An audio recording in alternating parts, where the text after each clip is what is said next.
తెలుగుదేశంలో ఉన్నప్పుడు మంత్రులుగా ఉన్నాం అధ్యక్ష, శాసనసభలో ఉన్నాం అధ్యక్ష. ఎక్కువ చెప్పదలుసు ఒక ఎగ్జాంపుల్ చెప్పి ముగిస్తాను. నేను మినిస్టర్ అధ్యక్ష. నిజాం షుగర్ ఫ్యాక్టరీ ప్రైవేటైజేషన్ విషయంలో నేను వ్యక్తిగతంగా నాడు బోధన్ అండ్ నిజామాబాద్ జిల్లాలో బోధన్ బాన్స్వాడ కాన్స్టిట్యున్సీలో ఉన్నటువంటి షుగర్ కేన్ గ్రోయర్స్కి అన్యాయం అవుతుంది, ప్రైవేటైజేషన్ చేయవద్దని చెప్పేసి నేను వ్యతిరేకించాను అధ్యక్ష. వ్యతిరేకిస్తే ఆనాడు ముఖ్యమంత్రి గారు ఒక క్యాబినెట్ సబ్ కమిటీ అధ్యక్ష. ఆ క్యాబినెట్ సబ్ కమిటీలో ఆ నియోజకవర్గ ఆ జిల్లా మంత్రిని కమిటీ లేదు అధ్యక్ష. విద్యాధరరావు గారిని, యనమల రామకృష్ణుడి కమిటీ లేదు అధ్యక్ష. ఈ యొక్క ప్రైవేటైజేషన్ తతంగం జరిపారు అధ్యక్ష. ఆఖరికి మీరు అందరూ వినాలి, ఎప్పుడు చెప్పాలి ఇప్పుడు చెప్తున్నాను. తీరా ఫైనల్ నిర్ణయం తీసుకుని ఇక్కడ కొంత ఐఏఎస్ ఆఫీసర్ ఉండవచ్చు, ఇక్కడ ఫైనల్ నిర్ణయం తీసుకునే రోజు అధ్యక్ష చంద్రబాబు నాయుడు ఇంటికారికి పిలిచారు అధ్యక్ష. చీఫ్ సెక్రటరీలు, ప్రిన్సిపల్ సెక్రటరీ ఇండస్ట్రీ, ఎన్ఎస్ఎఫ్ ఎండి, నేను, గోపాల మన షుగర్ మినిస్టరు గోపాల్ కాదు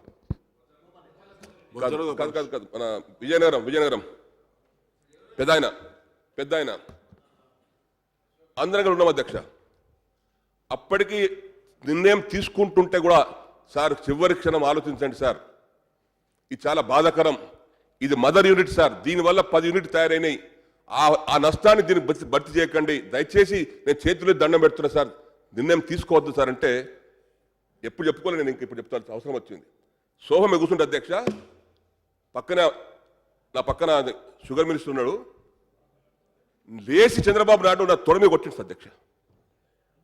లేచి ఇరిటేషన్ అయ్యి నేను వద్దని మొరబెట్టుకుంటుంటే కొడితే నా ధోతి కదా సన్నంది ఎర్రగా అయింది. అయిన తర్వాత ఆయన కిందికి వెళ్ళిపోయాడు అధ్యక్ష.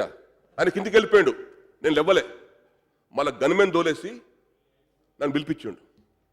సారీ శ్రీనివాసరెడ్డి, నేను కొద్ది ఇరిటేషన్ నేను కొట్టాను, దెబ్బ తగిలింది అంటే, సార్ దెబ్బ ఇడా కాదు సార్, ఇక్కడ తగిలింది సార్ అని చెప్పి.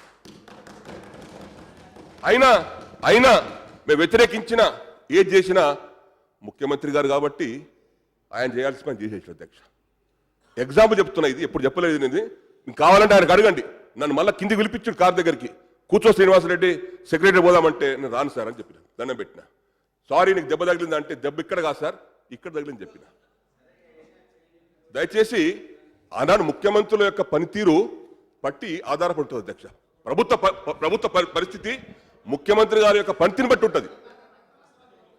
కాబట్టి దీంట్లో ఇవాళ చంద్రశేఖరరావు గారి యొక్క పనితీరు దేశ విదేశాలు మెచ్చుకుంటారు అధ్యక్ష, ప్రపంచం మెచ్చుకుంటారు అధ్యక్ష. వారి నాయకత్వం కింద పనిచేయడం గర్వంగా భావిస్తున్నాం అధ్యక్ష.